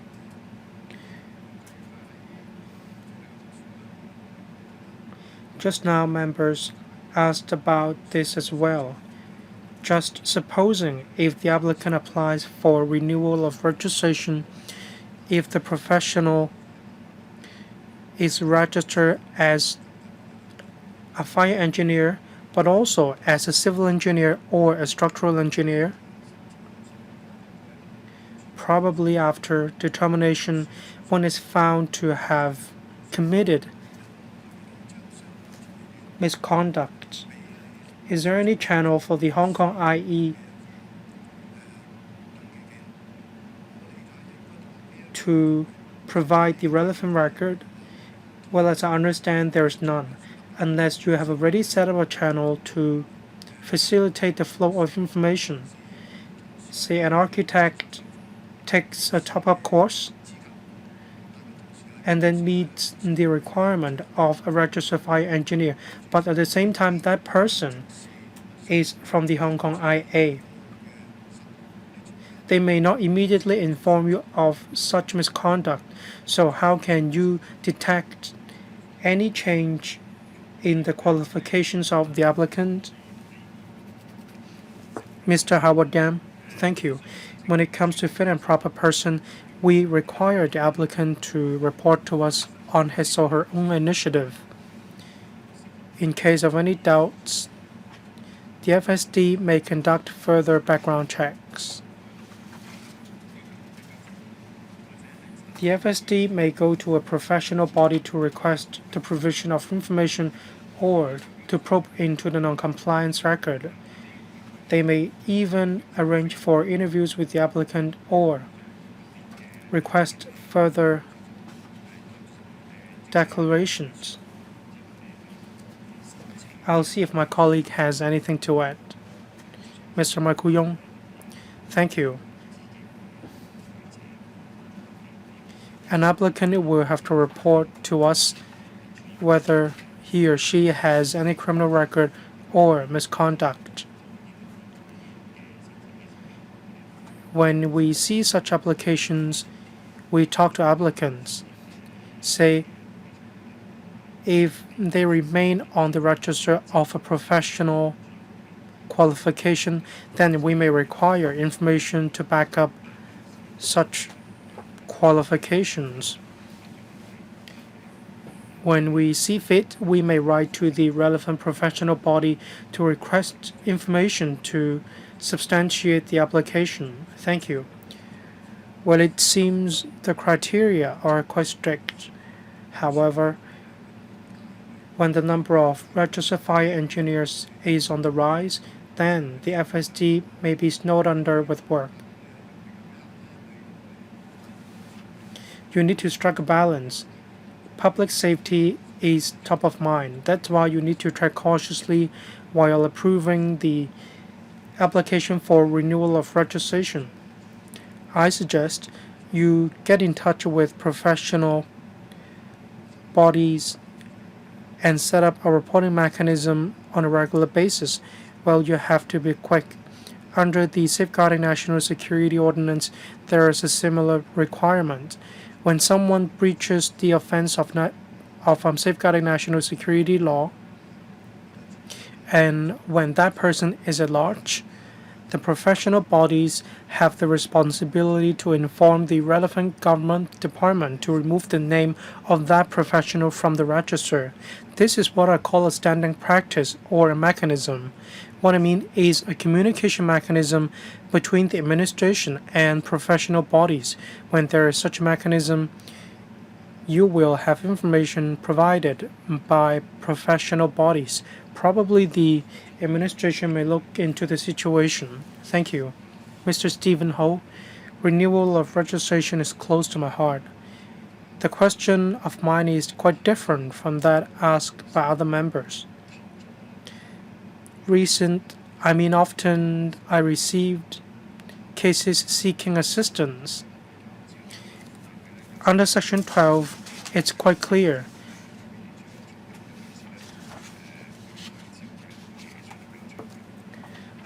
Some licenses may be longer. While I dare not say whether a license is long or not, say for driving license 10 years, but when it comes to other licenses, the validity period is longer. Of course, I understand the responsibility rests on the applicant or the license holder, but more often than not, that person concerned will call district councillor or the ward office of district councillors. Do you send SMS to the relevant license holders, or do you not do anything at all? Is there any discretion that could be exercised by the director? Say when one applies beyond the validity of the period, say when one is hospitalized for 3 months on medical grounds, is there any discretion to be exercised by the director? Say when one goes overseas to work, how are you going to deal with these applications? The renewal of registration matters. It affects the provision of services in the market. It may also affect livelihood or the overall sector. Thank you. About the renewal of registration. Administration, Mr. Howard Yam. Before one files an application, is there any way for the director to consider the case? Under Section 12(3)(a), if the applicant is made less than 1 month before the expiry date, the director may still process the application if the director considers there is a good reason for doing so. Well, Section 12(3) sets out very clearly if the application is made less than 1 month before the expiry date. Well, in some cases, say when a person is hospitalized, one would not be able to make this application.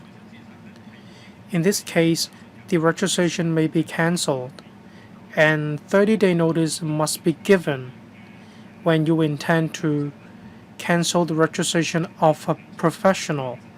Despite the fact that one doesn't file an application for renewal of registration, the director still needs to provide notice at least 30 days in advance.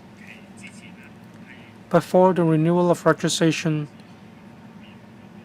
in the system, there's a reminder to remind the applicant to apply for renewal of registration. Mr. Stephen Ho.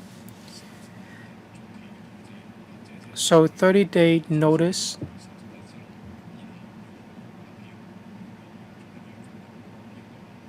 When one lodges an appeal, what is the procedure? Well, the cancellation of the registration is the result.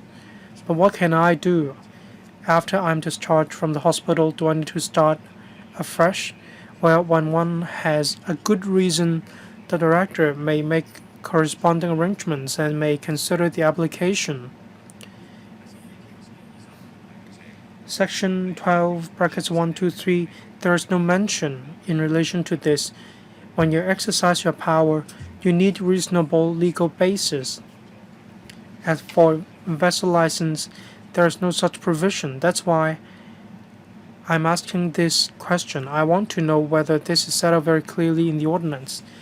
Mr. Michael Young, Assistant Director, thank you. In relation to the renewal of registration, we accept applications within 4 months or 1 month before the validity period of the license. We want sufficient time to process the application to ensure the validity period of the license will not be broken. There will be measures for us to get in touch with the registered fire engineers when we remind them of the deadline or the expiry date, and when they still do not make an application, then this is the responsibility of the RFE. We have already exercised our responsibility to remind them. Well, what I ask is that whether there will be other ways for me to make an application when I haven't done so, when the license is still invalid. Say when I inform you, or when the person has already recovered or returned to Hong Kong, does that person still need to apply afresh? Any response from the administration? That means if I fail to renew the registration, then my license will be expired. Of course, under special circumstances, you may make applications. Say the director has already made a decision about, for example, removing a name from the register. If you feel aggrieved by the decision, you may appeal.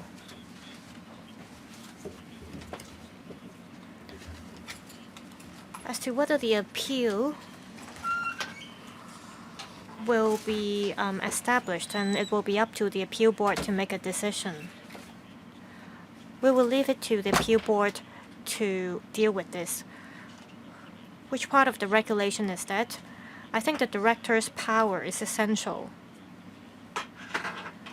If you're empowering the director to do so, you will have to spell it out clearly. For the legislations, it's said clearly that if you have a good reason, then you may exercise discretion. That's under Division 7, Sections 51 and 52. Well, let's have a discussion about this when we come to that part. Mr. Tony Che. Thank you, Chairman. I want to ask about Section 12, bracket 2.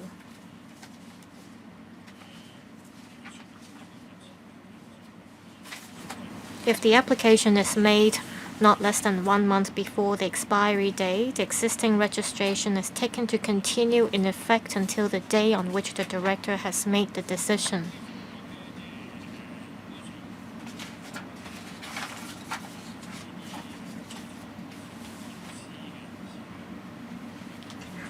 For those who want to engage in RFE,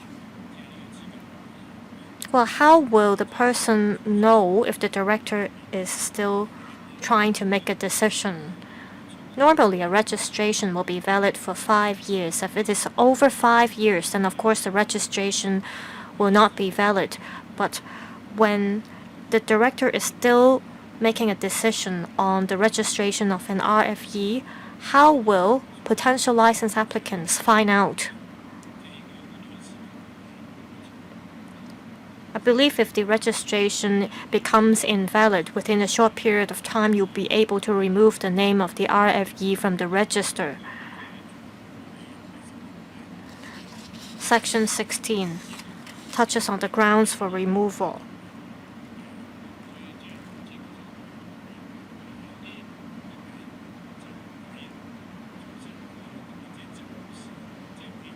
Mr. Stephen Ho just now raised an example. Say an RFE, because of health reasons, cannot renew his license.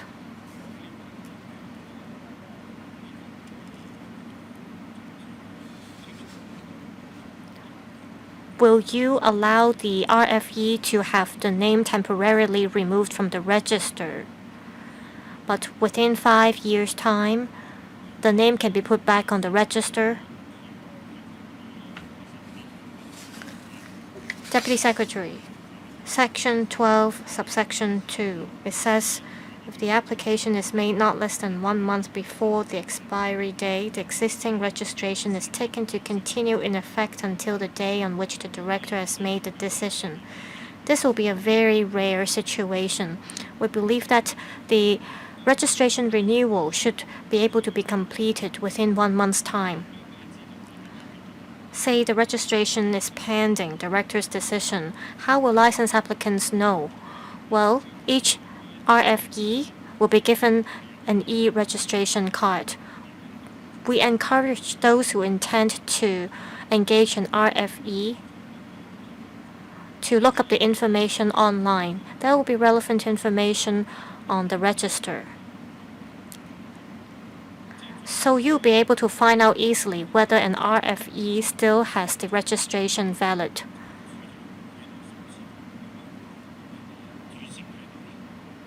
Will you make a remark that the registration of an RFE is pending the director's decision? Well, we can think about this.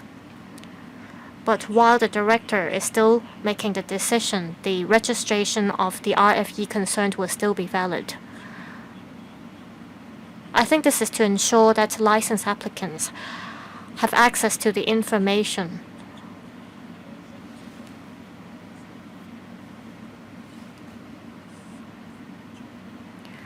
We have had this meeting for over 120 minutes already.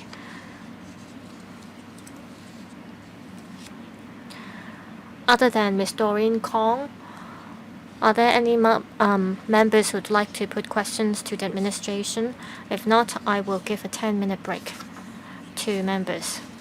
Those who would like to speak, please press the request to speak button. Ms. Doreen Kong. It looks like we are on sections 11 and 12. I have a question about section 12, 3B.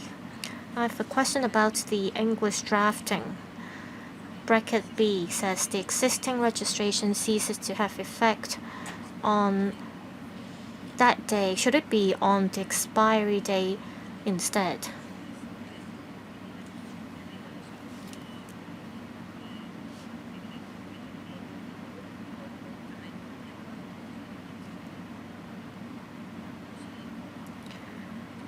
Well, as far as I understand, the name should be removed from the register on the expiry day. It is not clear if you put to have effect on that day.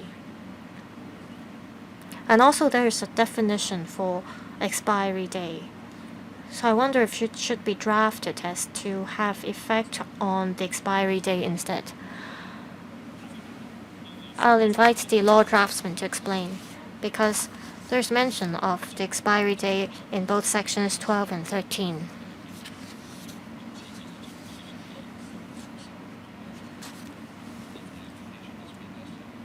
Section 12, bracket 3 says despite section 11, bracket 2, if the application is made less than 1 month before the expiry day. B. Bracket A, the director may process the application if the director considers there is a good reason for doing so. There's no mention of day. And B, the existing registration ceases to have effect on that day even though the director is still considering the application. And the reference on that day here means the expiry day. So there shouldn't be any misunderstanding. Ms. Doreen Kong. Well, I don't agree. Section 13 B. It says if the director approves the application for renewal after the existing registration expires. Well, why do you not emphasize that in section 12B?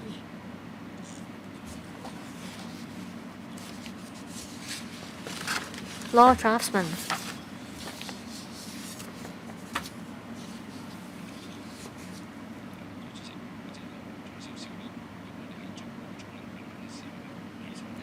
When we drafted the Chinese version,